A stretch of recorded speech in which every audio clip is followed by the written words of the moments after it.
कि दलितों, पिछड़ों, अक़लियतों के ऊपर जो जुर्म जाती हो रही है, इसको बंद करने का काम किया जाए। अन्यथा ये समाज आने वाले समय में वोटों के बल पर इसका मुंहतोड़ जवाब देने का काम करे। जनपद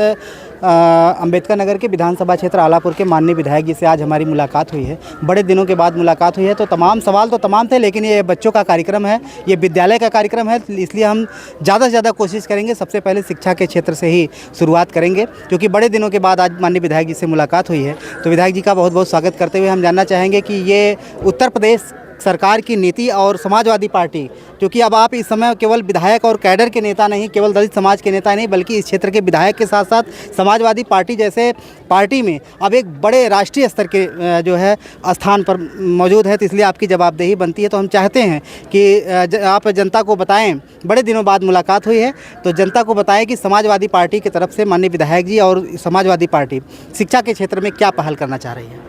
देखिए चक्रवर्ती जी, पहले आपका बहुत बहुत धन्यवाद। आज जो है ये भवनपुरा गांव है, यहाँ पर डायनेमिक सेंट्रल एकेडमी विद्यालय के कार्यक्रम में मैं आया हुआ हूँ, और निश्चित तौर से विद्यालय परिवार के लोगों ने मेरा जिस तरह स्वागत सम्मान किया, उसके लिए मैं विद्यालय परिवार के लोगों को बधाई देता हूँ। और ऐसे अवसर पर मैंने शिक्षा के महत्व पर प्रकाश डालते हुए इस बात का जिक्र किया कि हमारे देश के तमाम संतों, गुरुओं, महापुरुषों ने इंसान को बुलंदियों तक पहुंचने के लिए जो रास्ता बताया था, वो शिक्षा बताया था कि शिक्षा रूपी ताकत के ही बदौलत इंसान अपनी ऊंचाइयों की मंजिल को छू सकता है। उस कड़ी पर मैं समाज से यही अपील करता हूं कि शिक्षा जितना भी हासिल करने की ज़रूरत पड़े हासिल करना चाहिए, और शिक्षा के ताकत के बल पर आगे बढ़ने का काम करना चाहिए। बाबा साहेब डॉक्टर अम्बेडकर ने अपने मूल मंत्र में शिक्षा का जिक्र किया था। उन्होंने कहा था कि शिक्षा वो शेरनी का दूध है, जो पिएगा वही दहाड़ेगा। निश्चित तौर से आज वर्तमान सरकार भारतीय जनता पार्टी की 11 वर्षों से लगभग केंद्र में सरकार चल रही है, और 8 वर्षों से लगभग प्रदेश में सरकार हो गई है चलते हुए। लेकिन जिस तरह से शिक्षा स्तर को गिराने का काम कर रही है, शिक्षा को रौंदने का काम कर रही है, फिर शिक्षा व्यवस्था को चौपट करने का काम कर रही है, इससे आने वाले दिनों में बड़े पैमाने पर समाज को भ्रमित होने का अवसर मिलेगा। समाज को ज़िंदगी के हर पहलू में आगे बढ़ने का अवसर नहीं मिलेगा, क्योंकि शिक्षा को प्रोत्साहन देने का काम इस सरकार में नहीं हो रहा है। आप सभी लोगों को मालूम होगा कि मोदी जी जब आए थे तो उन्होंने जहां 15 लाख लाने का वादा किया था, 15 लाख देने का वादा किया था, वहीं पर इस बात का जिक्र किया था कि जब मुझे प्रधानमंत्री बनने का अवसर मिलेगा तो मैं प्रत्येक वर्ष 2 करोड़ लोगों को रोज़गार दूंगा। आज 11 वर्ष हो गए, 22 करोड़ लोगों को रोज़गार मिलना चाहिए, और बगैर रोज़गार मिले शिक्षा को प्रोत्साहन नहीं मिलेगा। क्योंकि हर माँ बाप ये सोचते हैं कि अगर हम शिक्षित होंगे, शिक्षा की ताकत हासिल करेंगे, तो हमें सबसे पहले हमारे बच्चों को नौकरी चाकरी मिलेगी। जिस दिशा में इस सरकार में काम नहीं हो रहा है, और शिक्षा के प्रति लोगों की जो रुचि है वो ख़त्म होती जा रही है। तो निश्चित तौर से मैं सरकार से, प्रदेश सरकार से और सेंट्रल गवर्नमेंट से चाहूँगा, शिक्षा को प्रोत्साहित करने के लिए जो भी करने की ज़रूरत वो करनी चाहिए, जो ये सरकार नहीं कर रही है। अगर ये सरकार इस काम को नहीं करेगी तो निश्चित तौर से हम हर समाज के लोगों को जागृत करने का काम करेंगे, उनको जागरूक बनाने का काम करेंगे, और 2027 में जब प्रदेश में चुनाव होगा तो निश्चित तौर से सत्ता को बदल करके इस प्रदेश का मुख्यमंत्री अखिलेश यादव जी को बनाने का काम करेंगे। माननीय विधायक जी, एक चीज़ आपसे जानना चाहेंगे कि जब से आप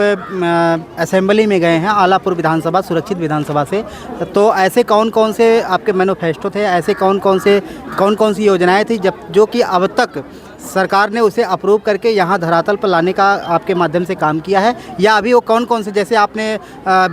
चुनाव के समय कहा था कि रोडवेज की बड़ी समस्या है आलापुर विधानसभा क्षेत्र में, तो इस पर अब तक सरकार ने क्या पहल की है, आपने क्या कदम उठाए हैं। देखिए, जब 2022 का चुनाव हो रहा था तो मैंने पूरे समाज के लोगों से निश्चित तौर से इस बात को कहने का काम किया था कि अगर हमें अवसर मिलेगा तो कमरिया में रोडवेज बनवाने का काम करेंगे। हमारी सरकार बनेगी तो सबसे बड़ी समस्या है तेदुआई कला में एक अग्निशमन केंद्र बनवाने, फायर स्टेशन बनवाने का हमने वादा किया था। लेकिन दुर्भाग्य है कि 2022 में हमारी सरकार नहीं बन पाई। हमने तो विधायक का चुनाव जीता, लेकिन सरकार ना बनने के कारण जो मंशा थी, जिस तरह से विकास कार्य होना चाहिए वो नहीं हो पाया। लेकिन सरकार से मैंने हमेशा प्रश्नों के माध्यम से विधानसभा में आवाज़ उठाने के माध्यम से आवाज़ उठाने का काम किया, चाहे वो तेदुआई कलम फायर स्टेशन की बात हो,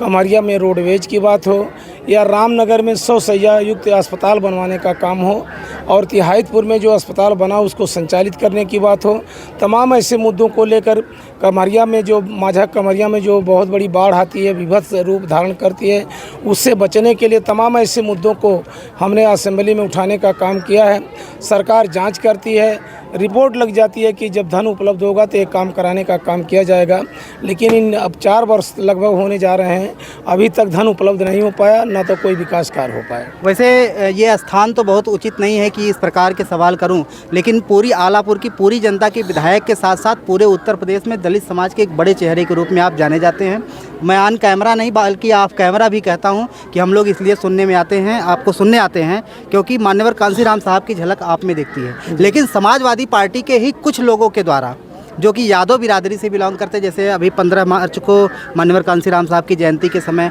तोड़फोड़ की गई, मारपीट की गई, दलित समाज को मारा गया, मथुरा जैसी घटना हो रही है, इसमें समाजवादी पार्टी में एक जिम्मेदार पद पर होने के नाते क्या कहना चाहेंगे? देखिए, जो प्रदेश में घटनाएं घट रही हैं, निश्चित तौर से समाज का मनोबल दबाने के लिए सब कार्य हो रहे हैं कि समाज अपना हक हकूक़ की आवाज़ बुलंद ना कर पाए, तो इस तरह की घटनाएं होने का काम हो रहा है। लेकिन निश्चित तौर से हमारे राष्ट्रीय अध्यक्ष आदरणीय अखिलेश यादव जी, आज ही आप उनका ट्विटर हैंडल पर देखेंगे, तमाम मुद्दों को लेकर उन्होंने अपनी बात रखने का काम किया है। निश्चित तौर से हम लोग विधानसभा में भी बड़ी ज़ोरदार ढंग से इस बात को कि दलितों, पिछड़ों, अक़लियतों के ऊपर जो जुर्म जाती हो रही है, इसको बंद करने का काम किया जाए, अन्यथा ये समाज आने वाले समय में वोटों के बल पर इसका मुंह तोड़ जवाब देने का काम करेगा। तो निश्चित तौर से हमारे राष्ट्रीय अध्यक्ष जी कहीं इसमें पीछे नहीं हैं, हर समाज की लड़ाई को लड़ने का काम मजबूती के साथ कर रहे हैं। बहुत बहुत धन्यवाद।